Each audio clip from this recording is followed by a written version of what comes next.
Hey, what's up, everyone? We're back with another review episode of the MovieTime MovieTime podcast. Here, you got myself, Rene, LOWKEY GEEK, and we got the Wolf, Blake. Wolf, what's going on, man? What up, Rene? How's it going, buddy? Good. Definitely looking forward to talking about this new Nicolas Cage movie, the Unbearable Weight of Massive Talent. Yep.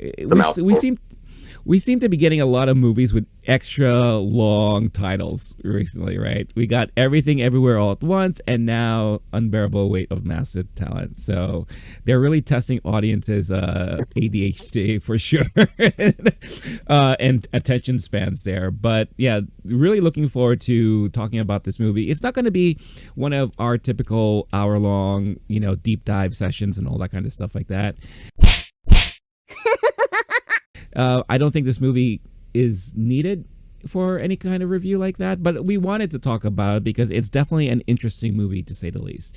With Nic Cage kind of coming back to the spotlight, so to speak, in recent years, it's a really interesting movie for this to come out now, because it does speak a lot to kind of his career at the moment, which is actually pretty funny. So as always, if you like what you see and you enjoy us talking about movies and bullshitting and all that kind of stuff like that, show some love, hit that like button, subscribe to the channel so that you could see other videos that we do or other videos that the channel produces. If you're an audio listener, you could always find these episodes on your audio podcast platform of choice. Just look for the LOWKEY GEEK channel there, and you could download those episodes. And sometimes it like prompts you to leave a rating, so do leave the highest rating possible, because that would be like the best thing ever. And comment as to why you like to listen to us, because that also helps with the usual algorithm schmagorithm stuff like that, and just getting the word out and what have you. If you don't click like and send this to 3 friends, you'll have bad luck for 10 years, like Nic Cage's career. So just heads up, you don't want that. Right, exactly. Yeah, or in other terms, like if you don't subscribe and like this video, just think of it as like The Ring. In 7 days, you will end up dying. So just a little heads up there. One here, yeah, it's a public service. You're welcome. Yeah, exactly. Yeah, we want all of you to prosper in your life moving forward. So, I think we talked about this. On an episode and offline too, that we were kind of looking forward to this movie because this looked like a really, really interesting movie. Just based off of the trailers, it comes across as a movie that could be very unique in a way because it's Nic Cage playing Nic Cage. Now, whenever you hear an actor or actress playing themselves in a role, sometimes it's usually, meant for very comical reasons or, very satirical stuff and all that, which in essence, this movie is. But I feel like it goes deeper into a lot of other aspects of the whole thing, right? Because it's not exactly the Nic Cage that we know Nic Cage, right? But it is a version of Nic Cage that I'm sure was present at a certain part of his life, and all that. So in case you haven't watched the trailer, or you watched the trailer and you just don't really know what's happening, basic idea is you have Nic Cage, who is, kind of like a Nic Cage we know now, actor, hardworking, but kind of struggling, right? And all that, maybe not at the prominence of his career like he used to be at a certain point. So, he's trying to figure things out, and he agrees to go to this birthday party that they're paying tons of money for. He meets, his employer, I guess at the time, for the birthday, who is Pedro Pascal, and to only find out that there's an involvement with drug cartels and all these weird Mexico plots and what have you, and that's where all the shenanigans ensues, and the CIA gets involved and they want Nic Cage to work for them and all that kind of stuff like that. So in essence, that was what at least the trailer was telling you, right? But then again, like I just said, when you watch the movie, it goes into a lot of different avenues and roads there. So initial thoughts before we get into some spoiler territory here. So, Blake, what were some of your initial thoughts and feelings and takeaways when you saw this movie? Thank you, Renee. I went into it with high expectations. I Hmm. We've seen other actors play themselves in a meta movie, like being John Malkovich, Yeah. Walking Phoenix, I'm Still Here. I love that stuff. I'm not there. Every now and then, there's like, what was it, Win a Date with Drew Barrymore back in the day, or like little movies like that Right. where it's cuter. This one feels like it was still a more mainstream, blockbustery, funny kind of movie. And it did not feel what I thought going into it would be more of a mind fuck movie, more like it being John Malkovich. I didn't have full expectations for that, but I thought it would be much more intense or like psychological or something like that. And instead, it was pretty straightforward. Hmm. My problem going into it, my expectations were too high. My audience seemed to enjoy it. I think, especially if we're looking at it as a comedy, I laughed out loud a good 10 times. That's pretty good for a Yeah. comedy. A bad comedy Hmm. might get 1 to 3 laughs. So this was not bad in that way. It was entertaining. There's not a ton of great movies out at this moment. There's going to be a few others that you already know we would recommend higher than this. I'm thinking Everything Everywhere All at Once. If you do want something more of a mind fuck, but if Right. you're going for just a more normal movie night out, this is a really good version of that. I found myself entertained it was a pleasant experience, but I can't say I was pleasantly surprised. I think on my Letterboxd account, I think I ended up giving it 3.5 or 4 stars, and I'm a very friendly reviewer. A lot of movies get 4.5 or 5 if I enjoyed them. And this one because I was disappointed, it was lower on the, oh, I liked it, but Hmm. wasn't blown away. If you're like, I'm only going to go see one movie every few months in theaters kind of person, I'm not sure this is the necessarily you gotta go see it. But if you're someone who enjoys movies and enjoys cinema, especially if you're a fan of Nick Cage or know his career, Hmm. at the end of the day, I think a problem of this movie is it's geared for people who love movies and know Yeah. Nick Cage's career, and we get those references, but it's not such a high quality movie that cinema lovers and cinephile snob types like me would be blown away. But yeah, if you're a fan of more mainstream blockbuster kind of stuff, I think this and Ambulance are going to be your two best tickets at the theaters right now. Yeah, and that's a good call. I mean, if you are just looking for a nice, escape, something to kill time, maybe like if you have a free weekend and you wanted to go to the movie and maybe you haven't watched a movie in a while, and you're just something that's like fully entertaining. Ambulance is definitely one of those for sure. If you want just like blown out action in your face, like Michael Bay style, explosions and car chases and all that kind of stuff like that. This is like a pretty decent comedy, like a very, very decent comedy and very enjoyable. I also enjoyed it. I was very entertained throughout. I think my expectations were not as high as yours.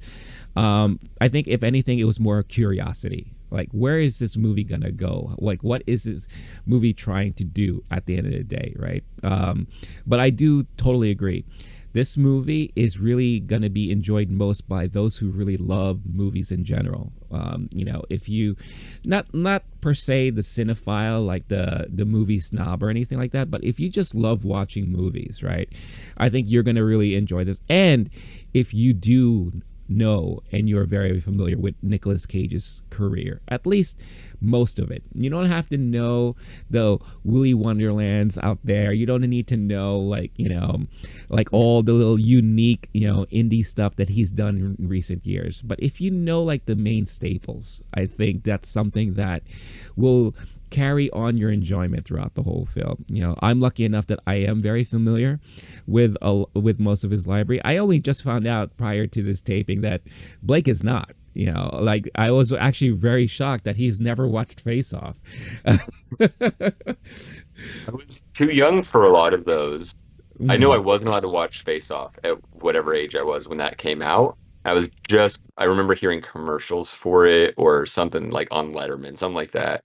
Yeah. But my issue with Nick Cage is by the time I was of age and enjoying movies, he was more of more washed up superstar kind of guy.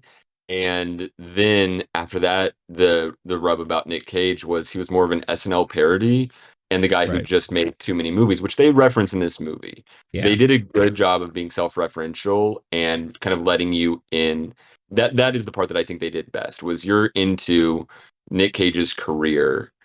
They could have done one that was friendlier to him, and they could have definitely done one that was meaner to him. But Right. they do reference that he's worked a lot in recent years, and his character goes on a rant about how I'm it's a job, this is what I do, this is my career, I feed my family. And Right. it's not a terrible defense of it.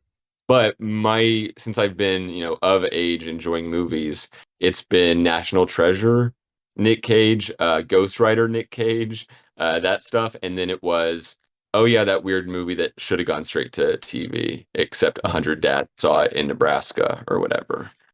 Right. Yeah. No, for sure. I think so to close out at least my initial thoughts here, I think if you watched Pig last year and you fell in love with that and you're like, oh my God, this is the best Nick Cage I've seen, in like God knows how long, because that's how I felt, right? If you're going into this movie expecting a similar experience, you're not going to get that. This is definitely Nick Cage just being very free, acting wise, very, allowing himself to be somewhat the butt of the joke, but also kind of like, uh, bring himself back to more of a normalcy, because he's not really way over the top here, but they definitely parody on it. Throughout the movie, they parody a lot about his decisions and choice making when it comes to the types of roles that he does and all that stuff like that. And yes, he is he's probably one of the most hardworking guys in Hollywood today, right? Now that Bruce Willis is like on his way out, that he's quitting acting because of his unfortunate, disease and all that stuff like that. You're not going to find a more harder working actor than this dude. And I think it speaks to the end of the day that he just loves the art of movies. He loves the art of acting. It's a job, and it's kind of like, he kind of references that a lot throughout this movie, which I actually do appreciate. And I think he would not have taken this role if it wasn't along those lines, because if it was more straight up like poking fun at him throughout the whole movie, or talking about him in such a bad light, obviously I don't think he would agree to do a movie like that, right? But I think the fact that they kind of ride that balance in a way, I think it does a lot of service to his career and to what he's capable of doing. So I really enjoyed it. I would probably give it a 3.5, maybe closer to 4 stars, very similar to you. But I would not recommend this to somebody who's expecting an experience, I think, like you were expecting, Blake, like, something that was like more of like such a mind fuck, like, yeah, like the examples you gave, like the being John Malkovich's and all that stuff. Like, this is not that movie. This is just a straight up decent comedy movie. Dare I say, it turns into like a buddy comedy, and all that. And I think that's where it really falls along in the lines of genre out there. So yeah, so if that's something that you're in the mood for, or you're looking forward to, then I definitely would say at least check this out, because you may come out of it really, really liking it. The audience in my theater was just kind of along the same lines of like, oh, this is pretty funny, and I think there were a few people in there that were those diehard Nick Cage fans, because every time a reference would show up, they would laugh, or they would comment on something, snicker, whatever have you. So again, knowing that his library of what he's done will definitely mean a lot more to you while you watch this movie, and you'll probably appreciate it more. So like, maybe that's why I probably enjoyed it a little bit more than you did, so to speak. Yeah, I think I'm probably gonna see it again, and before that, I'm gonna do a Nick Cage marathon where I don't sleep, I drink Red Bull, and then I watch all 100 plus of the movies that he's made. That's a real number. Right. And then probably by the end, I'll be doing a lot of Ray, we got to talk about these movies, man, and to be doing my full Andy Samberg Nick Cage impression. But that's just who Right. I'll become. and then I'll be able to really appreciate this movie.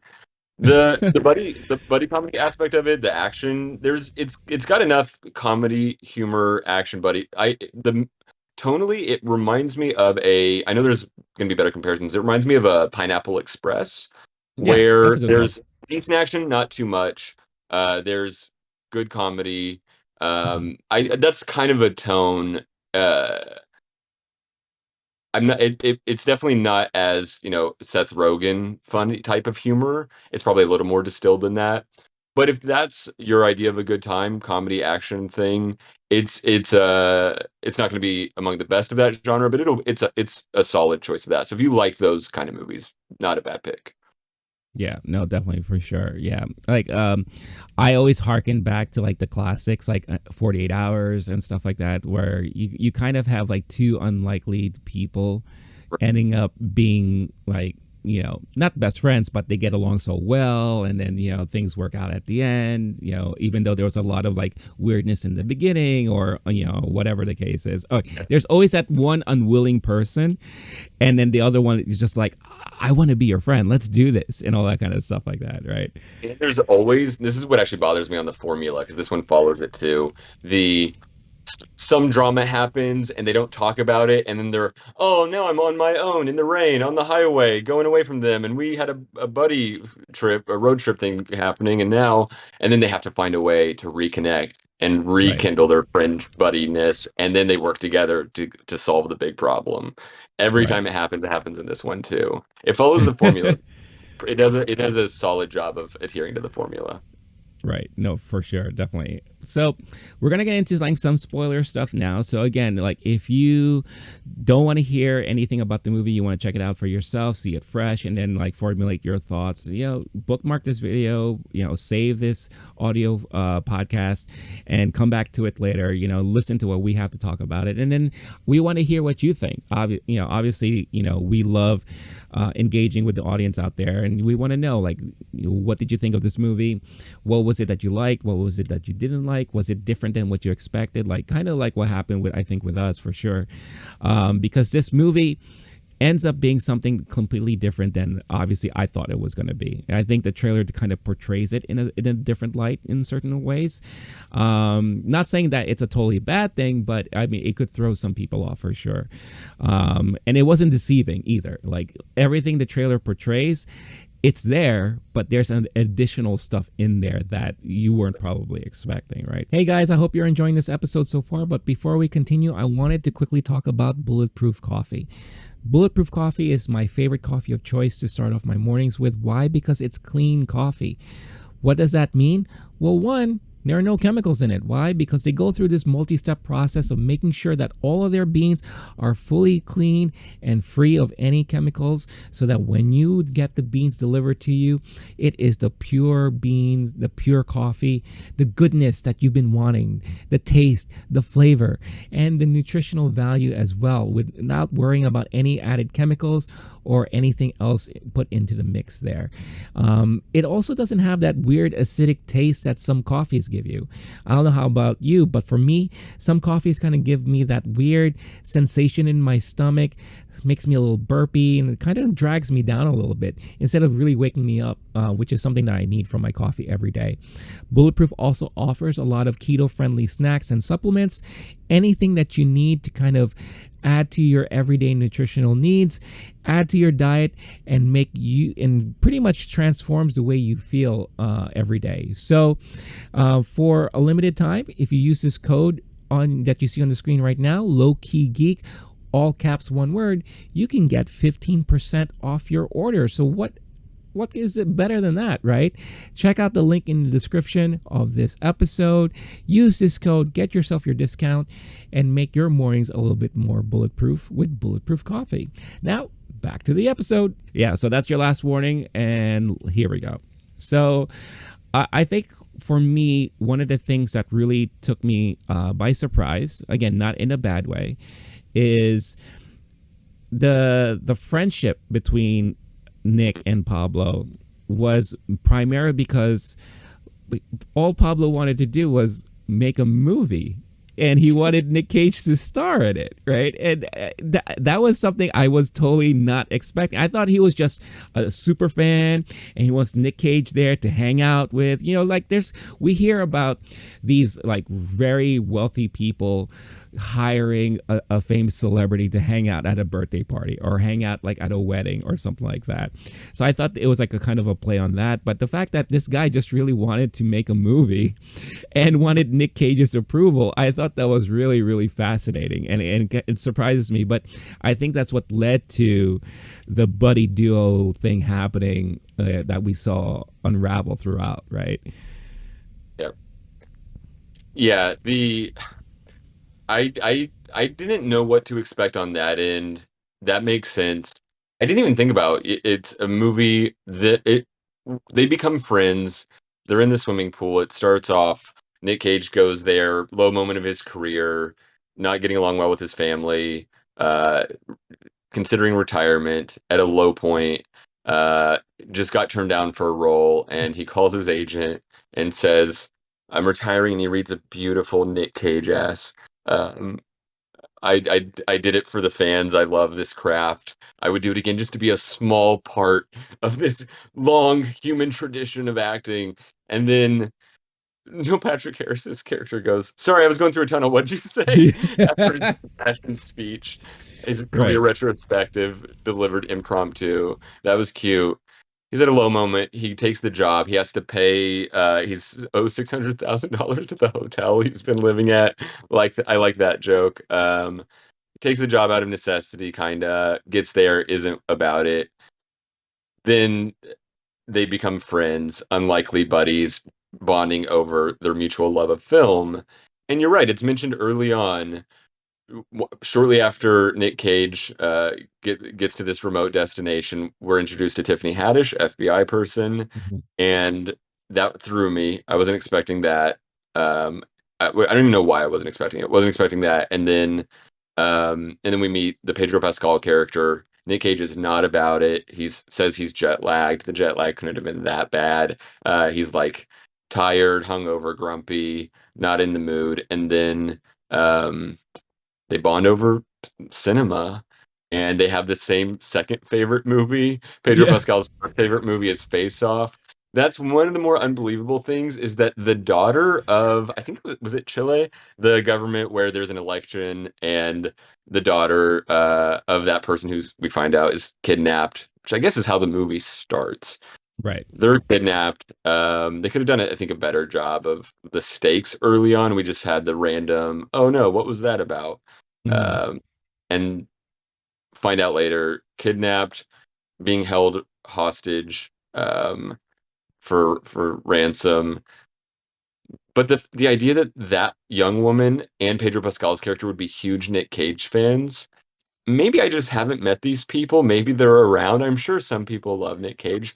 We have two people who love Nic Cage in this movie, and that doesn't really exist in this way.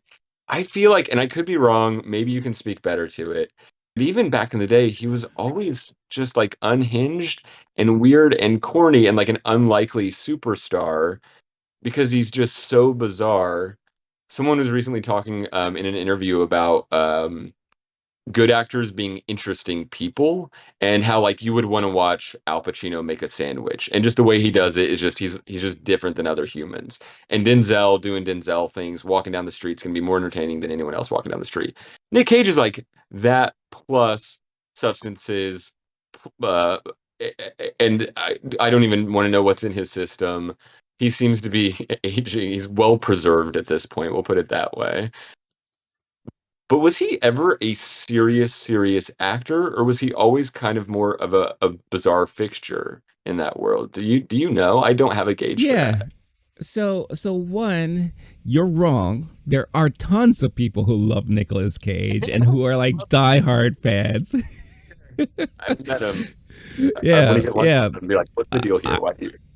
I know quite a few of them, and I've seen also just the abundance of Nic Cage fans on Twitter and online and things like that. Like anything Nic Cage does, they're all on board, right?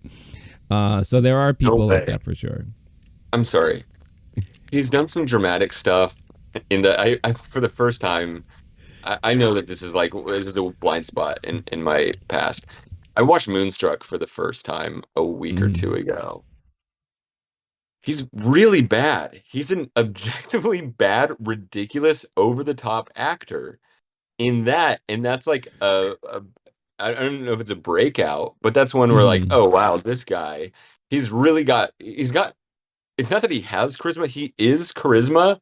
And I don't, where's the acting skill happening? Where's the nuance? Even when he tries to do a, have I met anyone in my life like Nic Cage? Not that likes Nic Cage. Have I met someone? And if I did, I've moved away from them on the subway because they freak me out. That's the person you're like, okay, I don't want to sit next to them at the bar. That guy looks real bizarre. He just, everything is yelling. So are they a fan of National Treasure Nic Cage and Ghost Rider Nic Cage and Moonstruck Nic Cage? He has so many damn movies, and I can't fathom that there's someone who has used their time on this earth watching the over 100 fucking movies he's made.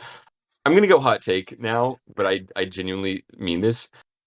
He hasn't acted well once that I've ever seen, and I'm missing. There's some blind spots. Oh. Pig was fine, but it was still like all they had to give him a horse tranquilizer, and he was still Mr. Intensity. That one, honestly, that's fine. I it doesn't deserve any like serious consideration for awards. Uh, what are the other movies where someone goes, "Oh, I'll follow that guy anywhere. He's a freak." Okay. Before we start losing all of our Nic Cage fans from watching and listening to this, let me. God, I'm gonna back all of you up. I'm gonna back all of you up. Don't worry about it. First of all, Blake, you are my Nic Cage. So just so you know, you're dude, but you're he's doing normal stuff. you're definitely my Nic Cage. No, so the Okay, whole the that's whole the thing. If you don't like Nic Cage, it's because you are Nic Cage. Is that it? You're the no, weirdo. I know I love you're right. Exactly. Like you're not love you're seeing yourself in the mirror and you don't like what you see. And that. no. So the whole thing with Nic Cage that I think is very polarizing here is that I wouldn't say he's a bad actor. He's not. He's never on the level, or he's never, I think, wanted to be your Denzel Washington, your whatever, insert prime prestige actor here, right? I'm not He gonna and keep he interrupting you. Can't be. Everyone wants to be Denzel. Everyone wants to be Al Pacino. If he could be, he would be. He can't. He's got some family connections that got him in the industry, well, and yeah. he's as well. I'm going to make up for my lack of talent with just doing the most acting possible, right? If I'm wrong, I would love for him to be a good actor. Convince me. I'm serious. I'll Well, stop here's the interrupting. thing. Please. Like you consider him to be a maybe mediocre actor or less, right? Like, okay, what much lower? I think he is a really good actor because he knows what he's doing and he's doing it on purpose, right? That's kind of been his whole thing. Yes, he came into prominence because he's the nephew of Francis Ford Coppola. We know that. Well, if you didn't know that, boom, that's really how he became, very well known in Hollywood.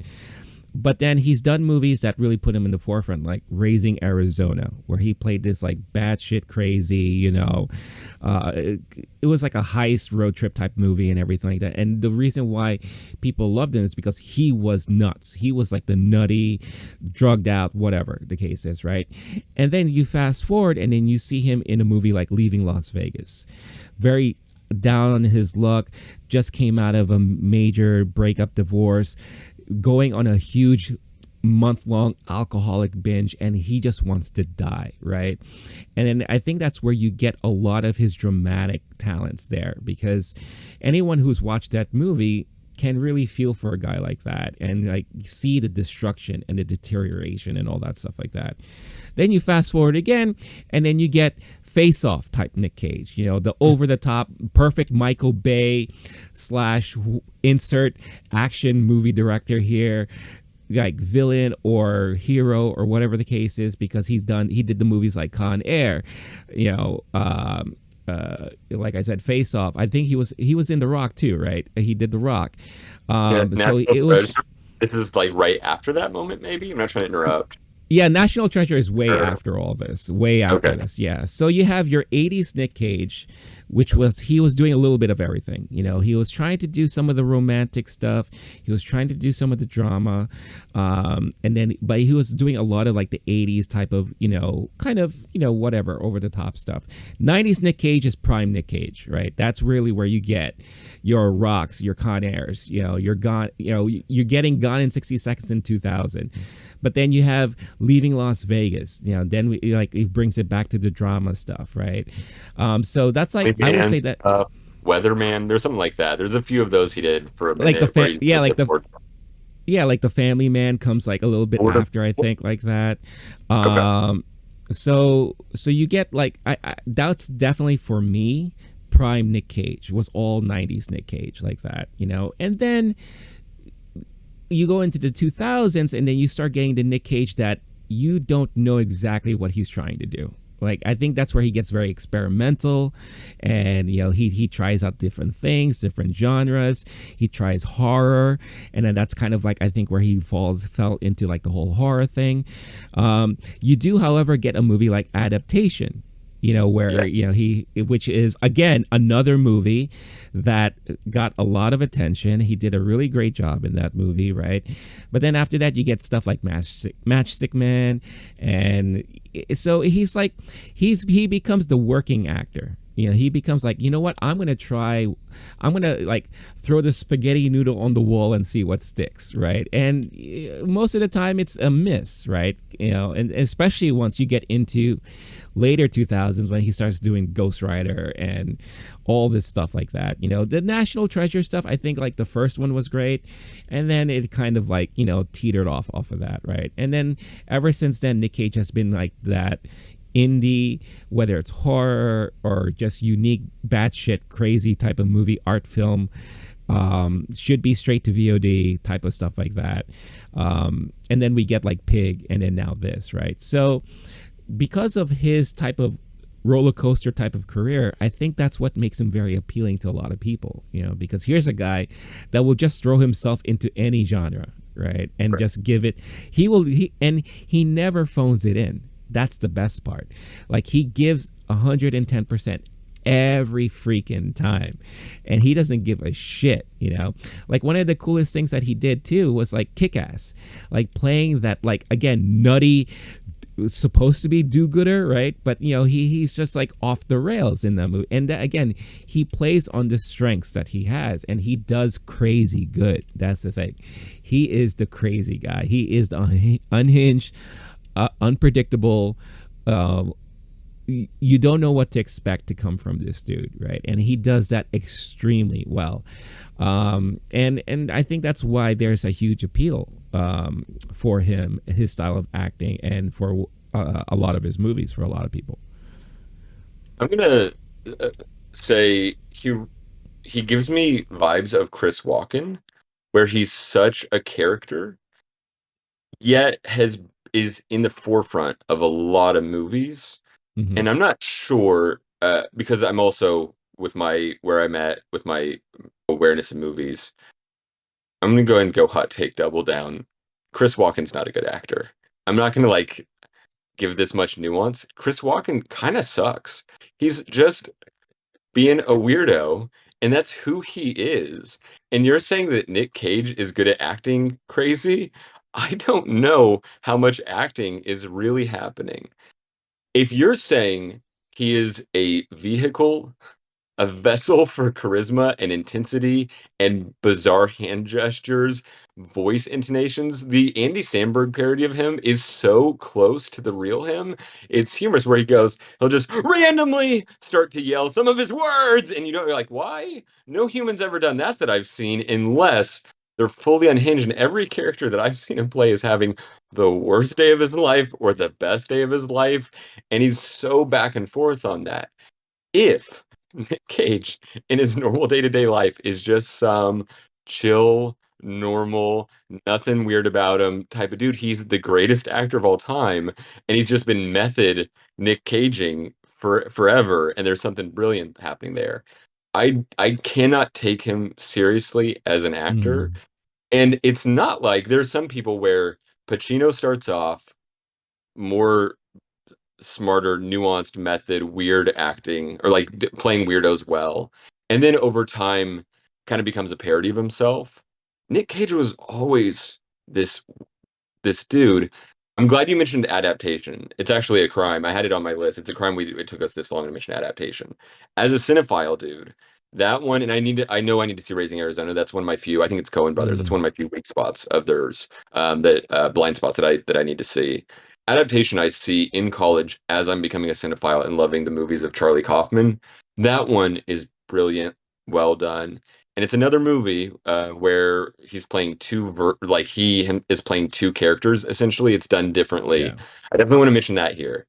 That was really fun to see young Nic Cage, bizarro movie star guy, who that's his whole thing is just it's the id version of Nic Cage. right. And then when he's having his like little meltdown, it's the super ego the of Nic Cage.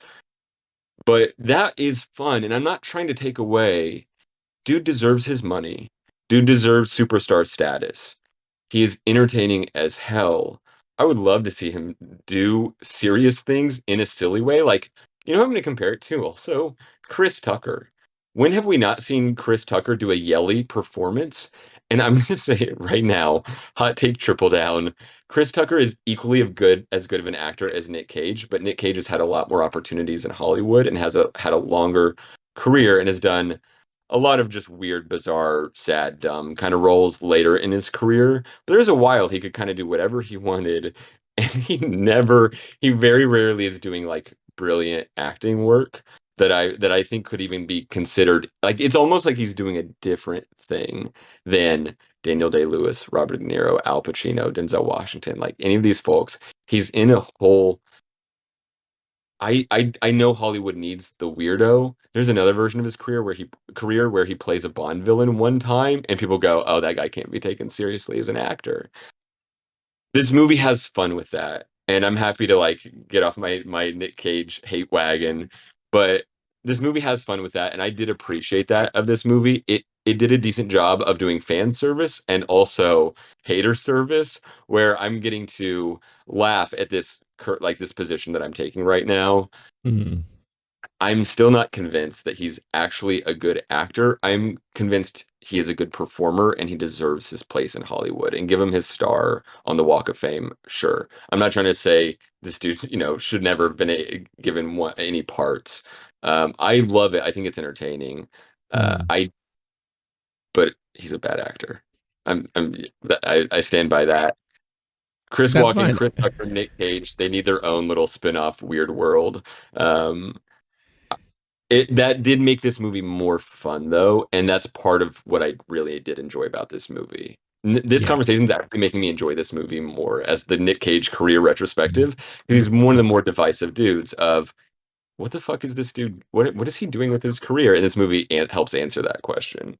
Right. Yeah. It actually, that's actually a brilliant point. And again, you have to get into the mindset of Nic Cage and what he's about and what No, he's done. I don't Well, want to okay, be there. okay, It's just maybe very not strange. exactly in his mind, but you have to get into at least awareness of Nic Cage, right? Like, because if you don't know Nic Cage at all, right, or maybe you know him for that one movie or the two movies you've seen in your whole life, then probably this movie will not hit you the way that it probably hit me or it's hitting Blake right now, because this movie in many different ways is very meta and it's very satirical on his own career and, like I said, like his own choices in Hollywood, the roles that he's played, the perception of him through many different eyes, right? It's like, yes, he's hardworking, but we may not be able to cast him every freaking time in this specific role, no matter how hard he rehearses or how hard he reads for it, right?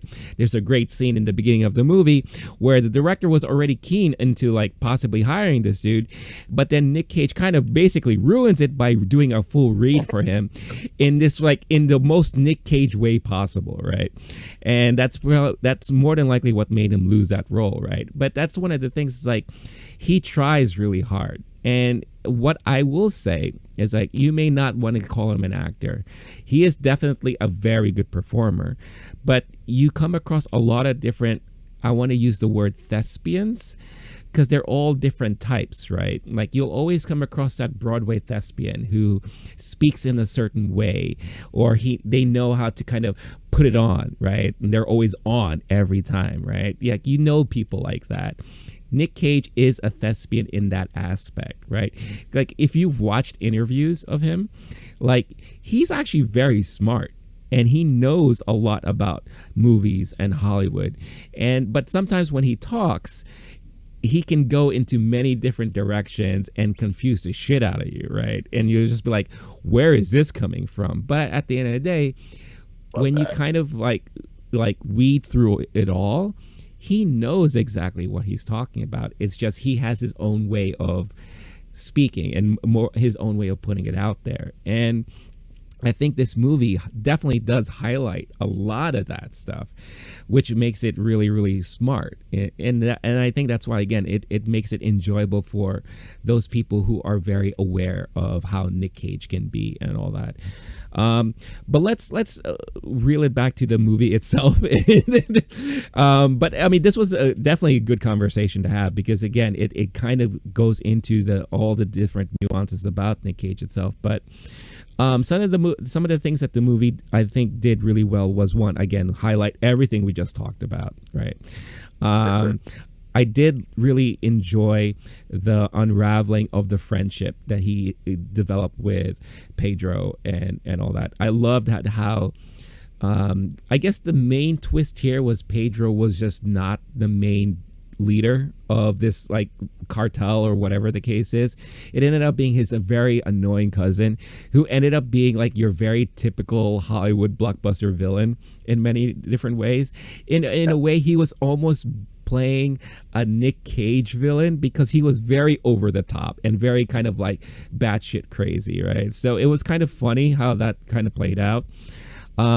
So it made you actually appreciate Pedro's character a lot more. Right, he was like this very innocent guy who, yes, he's part of this family, but at the same time, he doesn't want to do anything bad. Like, he's just there to, live a good life and care about his family, and he wants to write a movie, right, and all that. And family plays a lot into this as well. You see kind of like a slice of life scenario where Nic Cage, he has a daughter, trying to bond with her. There's a little bit of like miscommunication, misunderstanding, and everything. Then he has like his estranged, wife that, they're still friendly, but, obviously because of his acting and his, wackiness or whatever the case is, she got tired of it, and all that. And there's always him wanting to get those bonds back. Right. And so it's kind of this journey of, well, how can we do that? Right. How can I get not only my life back on track, the meaning of what I'm doing back on track, but how can I get those loving bond connections back as well? Right. And they kind of like go through that throughout this movie. The one thing that I really thought was the weak point was the whole CIA thing. Like, Tiffany Haddish's character, Baron Holtz's character, like, I felt was so unnecessary. I didn't even think they should have casted them, to be completely honest. They should have probably casted like more unknown people, or like third tier level like type actors, and all that, because Tiffany Haddish is a really big name right now, and her role was very minute. It was very, very small, and if anything, I found it to be annoying and not even like worthy of that interaction that she was having with Nicolas Cage. And let's be completely honest here. For CIA agents, they sucked. They were like the worst CIA agents I've ever seen portrayed on film. It wasn't even believable. And I'm gonna take a quick step back. There's a version of this movie where it's more convincingly a parody of these movie formulas. And so, for example, the daughter thing. Yeah. That is such a Bruce Willis Die Hard type of action movie.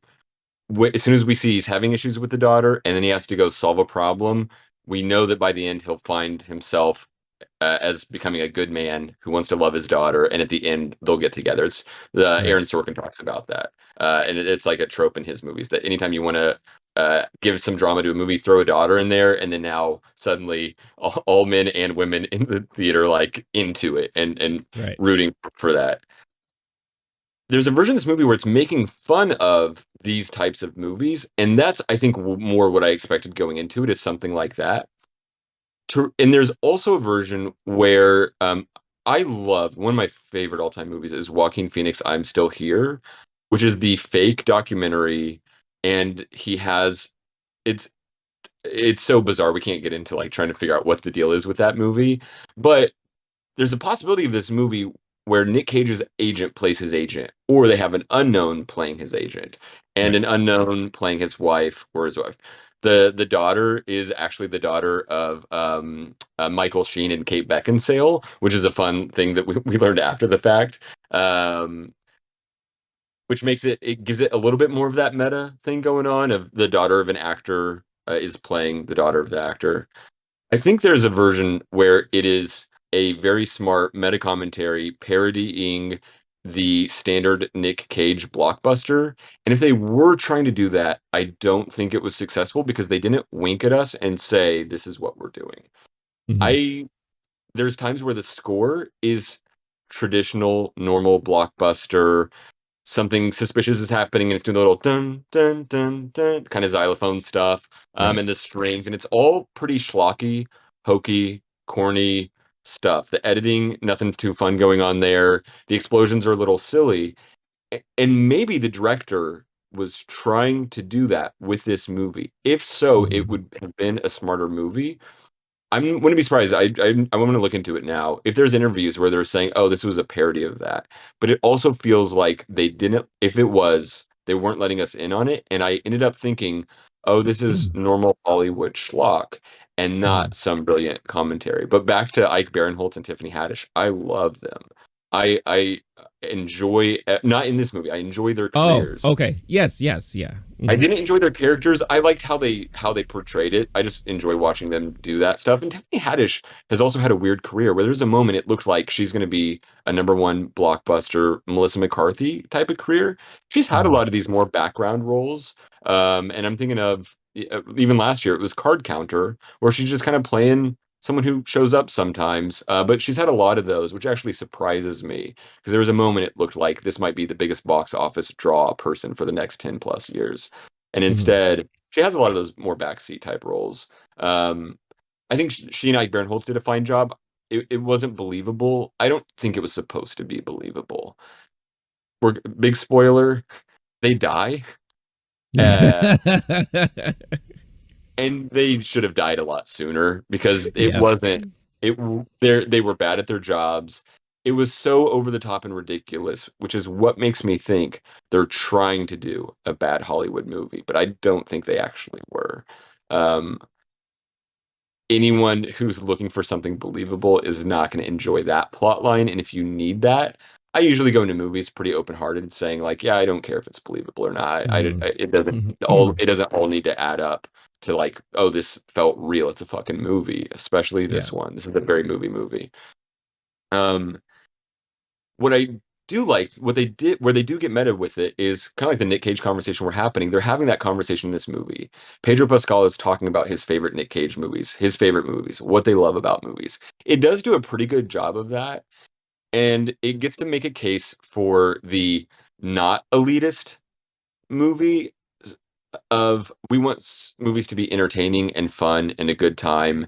And Nick Cage has done a good job of those films, the Gone in 60 Seconds, National Treasure kind of stuff, where you're packing the audience and everyone's saying, wow, that was a fun time. That was a good experience of a movie. And I like that about this movie. I don't like the way they executed that tough balance between is this a parody or is it not? Hmm. Um, yeah. It sounds, yeah, I guess like I kind of understand where you're coming from because you're in just thinking about your overall thought of the movie and dissecting like what are they trying to accomplish here, I don't think we'll ever get a clear-cut answer unless we sit down with the director himself and just be like, all right, explain it. What were you trying to do here? What was the meaning behind this and that and everything like that? If that's something you can kind of get out of your head and not worry too much about, then you have just what's left in front of you, right? And I think for me, I gave up on dissecting it as I was watching it, and I was just trying to just enjoy it for what it was, right? Because once I finally got that, okay, this was not the movie I thought it was going to be. All right, brain, that part of the brain, turn it off. Let me just see it, right? And that's why there were certain things I did appreciate. And then after the fact, I'd be like, oh, that was funny how they did that. That was interesting how they referenced that. All that. I didn't like this at all. Like just to close it out on the whole CIA agent plot and all that. The whole Nic Cage wanting to work for the CIA or having him work with them to kind of bring down this big drug overlord and all that stuff like that. It was funny. However, that is just a distraction in the movie. Like, I don't even think that's like a main focal point, because again, the main focal point is really the relationship with him and Pedro, the relationship with family, and how that all ties into belonging and doing something meaningful and passionate that you're passionate about, right? Like the whole thing was like, yeah, you could kind of see it as a parody of a typical Hollywood type movie where, yeah, we have this unknown guy who has an in with somebody and the CIA wants to like tag that person, be like, you're in, so you're going to be our eyes and ears in there and you're going to help us bring down the dude and all that, right? And then all this shenanigans happen. Their whole plan goes down south. People end up dying. Then there's this big quote unquote face off, no pun intended, at the end, where you have to make a run for it or save your daughter from getting killed and whatever the case is like that, and then have this huge car chase and yada yada yada. I think they played the parallels of like those things existing in Hollywood and kind of poking fun at it very well in this movie. Like the whole Pedro's character, who is not a violent character at all, like all of a sudden deciding, Nic Cage, you save yourself and your family. I'm going to stay back here with my machine gun and try to take these guys down. I thought that was just really hilarious and pretty funny to me. And yeah, the CIA agents die. And when they died, I didn't care. I was just like, finally. I was just like because they're just so bad. It was just like so awful, right? They, if anything, they messed things up more than they did anything good, right? So I understand where you're coming from there. And I think it for all we know, it could all be on purpose, right? Like you said, like they could have all been doing a lot of this stuff on purpose to kind of play on the fact that, you're so used to watching it this way. Well, here's kind of like a meta regurgitation of that in a different light, right? And then like just how silly or, asinine this could really be if you try to mix it into a more in real life scenario or whatever the case is, right? Another thing I love about this movie too, and I think you might have enjoyed it as well.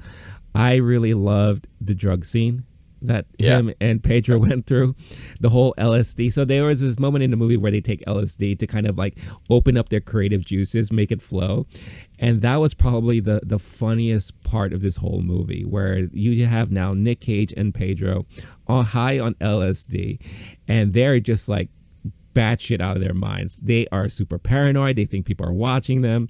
They're trying to come up with the plot and storylines of this movie they're trying to work on. They're driving through town and they have this, Pedro does a really good job at looking stoned. He has this like crazy grin on his face and he's just like, I'm having the best time with Nic Cage. Like it was just like so brilliant the way they did all that. And I think that's what really spearheaded the whole friendship, was because they tripped together and they're doing something that they love. And that was when the whole conversations about, well, we should make the movie like this, and it should sound like this. And then it turns out like, why don't we just make a movie of what we're doing right now, which in another meta way, everything that happened in the movie ended up becoming the movie they produced at the end of the film. That was, worked on by both Pedro and Nic Cage, like that. And at the end of the movie, we see them watching it, and the ending events unfold in front of them on screen with Demi Moore, a big surprise, playing the wife of Nic Cage in the movie, which I thought was pretty hilarious. I have a couple topics that I think we can or I would like to get into, and that would be Yeah. like a question of Easter eggs, what movies are Hmm. referenced here. I don't know if you're Sure. able to do that. And then the other Yeah. one would be I'm curious. I don't want to get into the Nick Cage debate again, but I'm curious your top five Nick Cage movies. But first, what I want to talk about is the because I actually do need a recommendation list for you for Nick Cage movies. Sure. That might be a project I do soon. But cameos, the fun ones I didn't expect, and maybe they were even in the trailer, and I just wasn't like, looking for it. But Hmm. Tiffany Haddish and Ike Barinholtz, those aren't cameos, those are proper roles, but that was fun to see. Having Neil Patrick Harris play the agent every time he's in a movie, he's done some meta stuff before. Yeah. I enjoyed seeing Neil Patrick Harris play. I'm thinking of was it Harold and Kumar where he's playing himself, I think. Yeah. Uh, Yeah. Bravo. I just love him. So anytime he's on screen, I'm pretty happy with that. Also, not really a cameo, but someone I wasn't expecting to have as much screen time and to do so well. But the main ones, what we see, and this reminds me of adaptation again, is it's a move like you're just saying, it's a movie about making movies, the script writing process.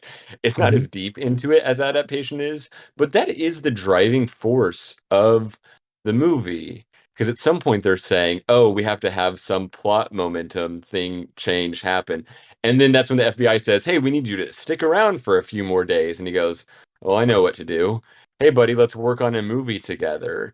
And so I actually I'm wondering if I rewatch this with my current expectations, I might appreciate it more as Hmm. a movie about a movie. But that said, within the movie at the end, we because it's I actually they did a good job of this transition.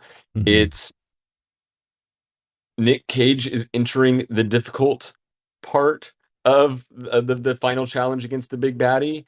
And if I might be wrong, it goes to the movie version of that It without does. warning Yep. you. That was Yep. well done. I don't know when Yep. I've seen that before, and I've seen a lot of these like meta type movies. Hmm. I actually did enjoy that. Maybe I really liked this movie. I enjoyed that. We get to see Nick Cage with the bizarre hair and makeup thing, Hmm. and I don't remember exactly the moment it shifts. I'm definitely gonna see this one again, but it then goes to the fake version when the whole thing is over, and it's Right. Demi Moore and what do you know, the daughter in the action movie, who are giving him the big hug at the end, and I think it shows an American flag over something, which there might be another joke here. It is not the location that they were just at. It No. was such a Hollywood trope parody thing, and it makes me think that if they had done stuff like that more earlier on, I may have been into it as a parody because that Hmm. was genuinely funny. Um, the the and we do get some of Nick Cage arguing with himself, which I think is probably my Yeah. favorite quote unquote cameo. Yeah. They did a good job with the de-aging or whatever they did. And I think is that the Vegas character that he played where he's got the leather jacket and the swoopy-ish hair. It still I, looks like current Nick Cage to a degree, but they did a fairly good job on the prosthetics or de-aging or whatever they did there. yeah. That was fun, and we get to see essentially the SNL skit where Andy Samberg is making fun of Nick Cage to Nick Cage. And that's where it's Nick Cage is in on this and having a good time, being the most bizarre version of himself. He says his name in the way where he draws it out for, because I'm Nick Cage, baby, woo, doing that kind of stuff. Yeah. I really enjoyed that, and I'm laughing out loud pretty damn hard in the movie. And that those are moments like that are when the audience laughed the most. I wish that they had done more with that or let us in on it more. But Hmm. honestly, they did a good job. That's when I was having the most fun. Um, So I think that's probably my favorite quote unquote cameo. The other one was director David Gordon Green, who gets mentioned in the movie, is the director from early on in the scene you're talking about, where Nic Cage does the impromptu audition read for him. He goes, "You don't have to read, you have the part." Basically, he does the read of the, and it's just so ridiculous. People in the cafe is what I'm talking about. Is Nic Cage always like this? And if so, you'd look away, like want to not sit next to him. People at the cafe are literally like, what's happening? Why is that guy yelling? And I'm sure they know it's Nic Cage, but just made people uncomfortable, which is often how I Right. feel watching Nic Cage do Nic Cage stuff. So that's David Gordon Green, who's actually directed Nic Cage before, and he and Pedro Pascal's character are later having a discussion about that director in that movie, which Mm, is fun. And we already mentioned the daughter of Nic Cage. The real daughter of Nic Cage in the movie is played by the daughter of Michael Sheen and Kate Beckinsale. The actress is Lily Mo Sheen. When I first saw that, I had to double check because I thought it was a Charlie Sheen daughter thing, which would have been brilliant. Just some wild commentary going on there. I don't know that anyone. I don't. That's probably would be unhealthy for if Charlie Sheen has a daughter for her to make this movie right. about the dad issues or whatever. Wouldn't recommend it. But then the parody daughter is played by Anna McDonald. I liked that scene a lot. And when they're wrapping it up, and it ends, of course, with the family getting along together and the dad learning his lesson about, no, honey, you pick the movie tonight, which had Right. been some Yeah. strife from earlier on. Because the one thing that we learn in this movie is that Nic Cage has in his mind the perfect way to mentor his own daughter, but in reality, not allowing her to be her own person, basically, right? And I think that was the thing he was struggling with because again, it has to deal with a lot of his own ego, his own perception on things, and that's the battle that he has when he's talking to his past self, right? His like inner self, right? So the portrayal of his inner self is more like the late '80s, early '90s Nic Cage. Something that comes to mind because of the hair reminds me of like Vampire's Kiss, this really bad movie he did in like '88 or '89 or something like that. Like that's the type of look that he had. But the kind of rock star persona, that's very much like almost like a Raising Arizona going into like Moonstruck kind of phase and all that stuff like that. Definitely way over the top, more so back then I think than he is currently. But that's not saying a lot because he's still pretty much over the top no matter what. But as far as like references throughout the movie, some of the more obvious ones were like Face Off, Con Air. The movie starts off with the daughter of the Mexican leader, watching Con Air with her friend, and them gushing over it. They definitely mention. I don't know if they mentioned, but there's a scene where Nic Cage goes into one of the rooms that Pedro has, and it's like an homage to Nic Cage room. It's like an archive, the shrine, right? And in there you see references from like Ghost Rider, the Face Off guns, the Golden Guns, and all that stuff like that. You have some really bad portraits of like him in other movies. Gone in 60 Seconds is referenced a lot, especially during the car chase scenes and what have you. So surely you can drive. Right, So right. good. It's so good. There was a mention of his role in guarding Tess, which was actually really funny. That forces him to like rewatch it himself to try to figure out what they were talking about. And I'm sure I'm missing a lot. I think even his past self persona is also kind of close to his character in Wild at Heart, this movie he did with Laura Dern. That's okay. Yes, that's Yeah, what I was. which again, very batty and nutty type of presence and all that stuff like that. So there's a lot of those type of. I'm sure I'm missing a whole lot more, but those are some of the ones that stood out the most to me. So yeah, and again, I think at the end of the day, at least for me personally, it's like they did such a great job of including a lot of these different things and a lot of these different nuances and giving another point of view of these Hollywood type of movies and the movies that he was involved in, and almost in a way throwing it back at his face. Right? It's just like, this is all the things that you did You know, this is the Hollywood that you kind of lived in. You know, here's a retrospective in a way, right? Now what do you want to do? Now, how do you want to carry on your life and your career after this? You know, because like Blake mentioned before, he was already on the verge of retiring. He's had his mindset on already retirement, and you know his mind was changed because of his friendship with Pedro and everything like that. So I am very curious to see how life will imitate art. Are we going to see a Nicolas Cage renaissance, like all of a sudden, and him maybe taking his career a little bit more seriously now that he's later on in his life, right? Is he going to try to do things differently? Or is he going to continue doing more batshit crazy stuff because now maybe because of his popularity on Pig, and there's going to be a lot of people talking about this movie for sure. Is this giving him the green light to do more shit that he just wants to do? And we're going to see all these crazy, weird roles, because already one role that comes to mind that I think he's currently filming is that he's playing a vampire. There's a movie called Renfeld. Yes. And thank you. Yeah, and you saw the image of him in the getup, right? I think that leaked online or something like that, and it just looks fucking ridiculous. It just looks way out there. But like again, bad or like intentionally bad? Do we know? I don't know. It's hard to tell. It's hard to tell with that, especially him. It's hard to tell because he's attached to it. So that's gonna. Yeah. Wow. Yeah. Oh, I wish I hadn't looked this up. Yeah. Wow. Okay. I'll do it. I'll do it in post. I'll flash a picture of what I'm referencing to so that you guys can see what we're talking about. But again, it's growing my curiosity just to see how this movie is going to turn out. And I think I have not been so interested in Nic Cage movies in recent years than I am right now, because maybe this is the genius behind it all. You know, maybe this is getting us in the. He goes, I'm going to wait until they start to doubt me, and then whammo, I'm going to hit them with the good ones.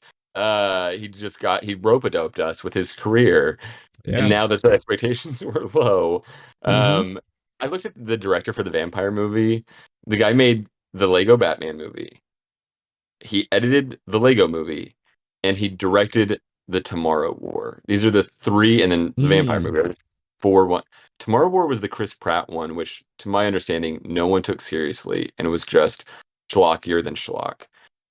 I am scared this will be bad, but I hope it's good bad, not bad bad. I love a good bad movie.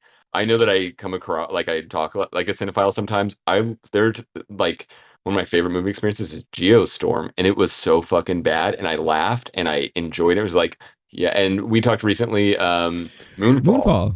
Yeah. If I can get those, I have a good time with that. I would love it if Nic Cage has a reconnaissance. We'll call it a reconnaissance. Yeah. Reconnaissance, there he is. Nothing would make me happier than seeing this dude. Everyone loves a comeback. Hollywood loves a comeback. They don't give him the Oscar nomination for Pig, but I could almost see Pig happening and him saying, how do I get back to adaptation style stuff? How do I do something smart? I'm in on the joke. That's another thing that Hollywood loves, is when an actor is in on their own joke or their self-reference, the parody thing. That always goes over well. I would love nothing more than for Nic Cage, especially entering the twilight of his career. They basically go, okay, buddy, you can either just, you're not riding into the sunset. You're just dropping down the Grand Canyon the last 15 years until something happens to the body you've probably not been taking great care of, or you can become self-referential and then be taken seriously again. I would love nothing more than that. Yeah, that would be pretty sweet, you know. And let's not say Nic Cage has been gone, because he's never left, which is a line that they reference to in the movie multiple times. Yeah. Boom. I think that's how we should end this episode. Because Nic Cage has never left. He's always been here. He's always been prominent. I need to do a marathon. I have too many Nic Cage movies I've missed over time. Yeah. Well, I gave you some. You know, another one that I would also recommend, if you're looking for like a wide body of what he's capable of, check out The Family Man. I wouldn't say great movie, but interesting. If you haven't seen Leaving Las Vegas in a long time or ever, you Ever. definitely Bro, you Raising need Arizona, to Leaving Las watch. Vegas, Wild at Heart. These are on my top list of just like, who is this guy? What is his Yeah, deal? you Okay. need to watch that movie. That is a 100% must. Lord of War. A lot of people say Lord of War is another great role of his that he's done. Um, if you want one of the Oh, like, in 60 seconds, I need to see these for sure. yeah, I remember he was in Spider-Man Into the Spider-Verse. I did see Kick-Ass. That's a fun one. And also Grindhouse.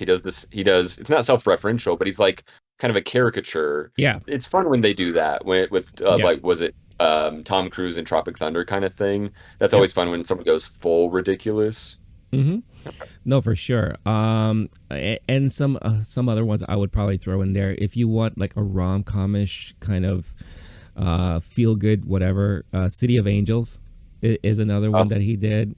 oh, that It's was my mom's favorite movie. We listened to that soundtrack so much in my house growing up. oh yeah. Okay. I need to see that just to figure out what was happening in the mid 90s Yeah, when I was like I years said, old. 90s Nick Cage is prime Nick Okay. Cage. That Okay. is basically where you're gonna see a lot of like the stuff that he's referenced to, a lot of stuff that people make Okay. fun of or love. It depends on how the person, right?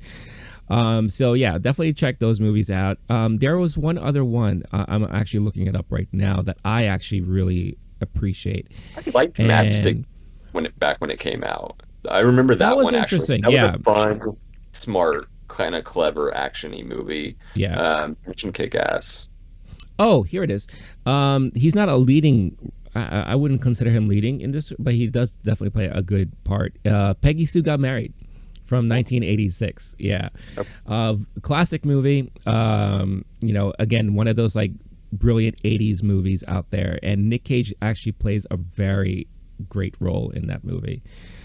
Kind of like a rockabilly like singer like that. Very very cool movie there. Directed by the old uncle. Okay. Yeah. I did not Mm-hmm. know that. Francis Yep. Ford. Okay. Huh. All right, that Yeah. put thrown out. Thank you, man. I'm gonna we'll shout out my letterbox in a minute. I'm gonna make the Nick Cage recommendation list for the what the hell is this dude about? I love it. Thank you. Actually, that would be a perfect list on Letterbox for sure. Yeah, just What like could try who is Nick Cage, and yeah, then just the all the inside the actor movies. studio type of like career retrospective, Yep. and it'll be so all over the place. Okay, Oh yeah. I'm not saying he's a great actor, but I am now like, yeah, okay, this guy's fucking cool. I love that he exists. I want to live in a world where Nick Cage is allowed to make all the movies he wants to make, and especially ones like this. Yeah, for sure. Now that's a great way to put it there. So as we close out this episode and our talk on this movie, any last final thoughts? Is this a movie that okay? You said you would want to see it again. Would you really want to see it again? Just to kind of I guess view it in a different light now that we talked about it. It doesn't feel like the movie that you have to go see again. There's those like the Christopher Nolan ones, Sure. then I'll understand it on the second viewing. This Right. isn't one of those. It feels, but I do want to know not only what's the deal with Nick Cage, what's the deal with this movie. I'm sure I'll appreciate it more, or if I see it again and I might say, oh, they didn't hit the mark the way I wanted them Hmm. to. This could have been a water cooler movie where people are like, "Oh my gosh, that movie was amazing. You really need to check this out." I don't want to spoil it like that. I don't think it's going to get that. This is a special, type of movie, but I'm probably going to see it again. I'm not sure how it does in the public conversation. I'm curious your thoughts since we're closing out. Awards, public conversation. What's the deal with this movie? We obviously don't know what's Nick Cage's future like. No one knows what Nick Cage's future could possibly hold. Um, but I don't know how seriously this movie's taken by other people. I like the idea of the Nick Cage having the moment where the audience is giving the standing ovation kind of Hmm. thing, or he gets his lifetime achievement at the Oscars. I don't Yeah. know that that's happening, but I do know I'll go see this one again. And I actually appreciate the movie more after this conversation, and that's really what the movie was about, right? It was about learning to appreciate what we have. Exactly, and appreciate a career that Yes. spanned for quite a while, and it will continue to go on for as long as he wants it to, right? So Journey, not the destination, amigo, or something like that's that. right. Yes, exactly. Yeah, my final thoughts here is I think I pretty much said it all. If you got to go into this movie with understanding and appreciation of this one person's journey, his career, right? And I think that's really how you're going to really enjoy it the most. However, if you do love kind of like those buddy duo comedy type movies, you know, a nice little, you don't have to really think too much about stuff, you know, you just want a good time at the theater, then this could definitely be a movie for you for sure. But knowing all those extra stuff and like having a conversation like what Blake and I just had makes this movie mean a whole lot different, well, and a whole lot more than you could probably ever get unless you really do a conversation or you have that understanding in your mind there about that stuff. So but yeah, definitely not a movie that you have to watch multiple times for sure. Would I ever watch it again? I think I would probably give it one more watch when it's available on streaming. If it's on um TV, channel yeah, surfing, that kind of deal, for sure. yeah, That makes sense. absolutely, yeah. But I am actually happy I saw this movie for sure, and I did enjoy it, and I was really entertained by it. So, again, very curious to hear your thoughts about it.